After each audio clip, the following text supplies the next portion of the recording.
Olá pessoal, mais uma aula de uns exemplos daquela implementação em Ladder que a gente falou, né? A gente falou sobre marcadores auxiliares. O que seria isso? Então pessoal, a gente viu até aqui já entradas.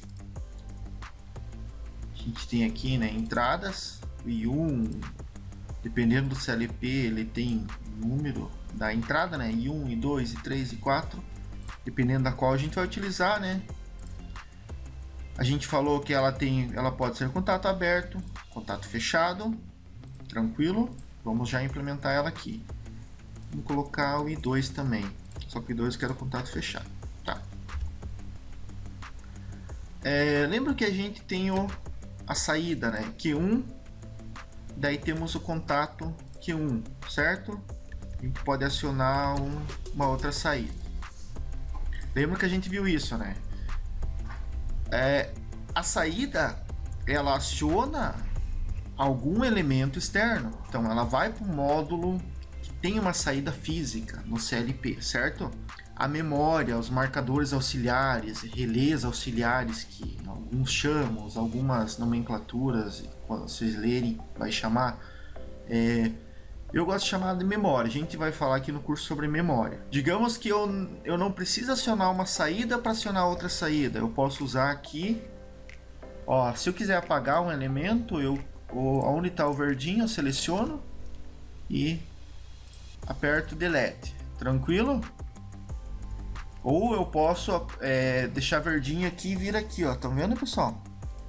Vou com a setinha aí, posso apagar esses itens aí. A gente sempre vai vendo cada vez na programação que a gente for fazendo algumas dicas aí para vocês ir pegando. Então eu posso usar memória. A memória a gente tem no clique, a gente viu naquela aula que a gente tem o M, 63 marcadores M, que a gente pode utilizar como memórias auxiliares para a lógica de programação, e a gente tem 63 marcadores N que a gente pode utilizar. Então a gente vai utilizando o M até ele esgotar os 63 dele, e não tendo mais como utilizar o M, digamos que esgotou eles, a gente vai partindo pro N, daí, certo? Então nesse exemplo aqui a gente vai usar um M1.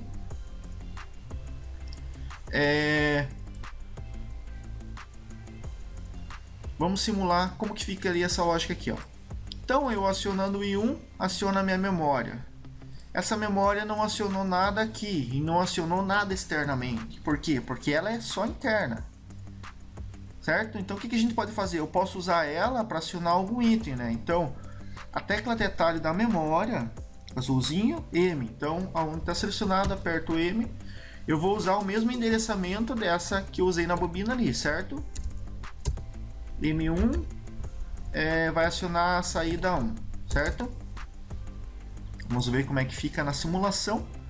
Pressionando, a partir do momento que ele aciona a bobina, ele aciona o contato.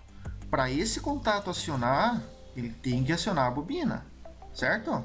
Vamos usar um exemplo aqui, ó. Vamos acionar a memória 2, vamos colocar um contato para acionar a saída 2. Eu simulando aqui, ó. Enquanto a memória 2 não tiver uma bobina da memória acionada, aqui é a memória 1, certo? Acionou a memória 1. Se eu não tiver uma bobina acionada, ele não vai acionar o M2, entendeu? Ó, vamos ver aqui, ó. Eu vou colocar o mesmo I1, pessoal. I1. Quando eu pressionar o I1, ele vai acionar o M2. Observem, pessoal, que eu estou colocando a bobina da memória depois de uma linha que tem o M1, o M2, certo? Então isso aqui é bem flexível. A programação em Ladder, vocês vão ver que é bem flexível. Eu posso colocar essa bobina numa linha depois do contato e ela funciona. Tranquilo? Então a partir o que tem que acontecer aqui? Quando eu acionar o I1, ele vai acionar o M1. O contato do M1 vai acionar. Também vai acionar o M2, que vai acionar o contato do M2. Então as duas saídas vão ser acionadas ao mesmo tempo, certo? Se vocês observarem, quando eu clico, ele tem um certo delay, um certo tempo, mas esse tempo é mais para a gente conseguir visualizar. No CLP é rápido, é instantâneo, clicou, já acionou, certo? Então esse delay é da simulação mesmo, para a gente conseguir visualizar melhor. Se eu pressionar o I2, o M1 desligou, desligando o Q2, certo? Então, novamente, pessoal, as memórias, os M's aqui que a gente está utilizando, eles são endereços de elementos internos do CLP. A gente não aciona nada com eles. Com eles, a gente consegue fazer uma lógica de programa numa linha para acionar uma saída, certo? Vamos ver aqui o seguinte, pessoal. Vou apagar isso aqui, ó. Selecionei. Posso vir aqui ou a tecla de atalho que é delete, certo? Então vamos dizer que vamos esquecer a memória agora. Se vocês observarem, a nossa linha ela pode conter 3 contatos. Não precisa ser na sequência, I1, I2 e 3, certo? Mas ela só cabe 3 contatos. Imaginem que eu precise fazer uma série com 4 contatos para acionar a minha saída. Eu vou colocar um contato aqui. Ele não permite um contato aqui. Aqui tem que ser uma bobina. O que eu posso fazer nessa nossa linha de programação? Eu posso, com esses 3, acionar uma memória M1. Esse M1 vai ser um contato.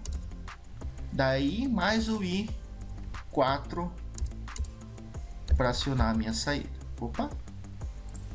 Para acionar a minha saída aqui 1. Entenderam? Então vamos pensar que eu tenho uma lógica, que eu tenho aqui o I1 estar acionado, que eu tenho aqui o I2 estar acionado, o I3 dar condição e o I4 dar condição para acionar o Q1. Então, como a nossa programação a gente só tem 3 linhas, 3 possibilidades de contato para inserir, né, como se fossem as entradas aqui nesse exemplo, a gente pode estar utilizando os marcadores auxiliares. Então essa é uma utilização que a gente utiliza muito no CLP da Click, por ele ter apenas 3 possibilidades de linha aqui, de contatos.